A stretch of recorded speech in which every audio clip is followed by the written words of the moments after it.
السلام علیکم سامعین، 13 رجب المرجب اور 3 جنوری ہے۔ خبر کا عنوان ہے مولانا محمد مستقیم کو صدمہ۔ خبر کے لیے میرٹھ سے جناب قاری افتخار رحمانی ہمارے رابطے میں ہیں۔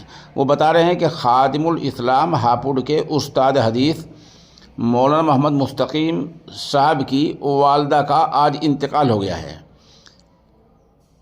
مرحومہ کی تدفین مغربی اتر پردیش کے ضلع مظفر نگر کے گاؤں پوربالیان میں ہوگی۔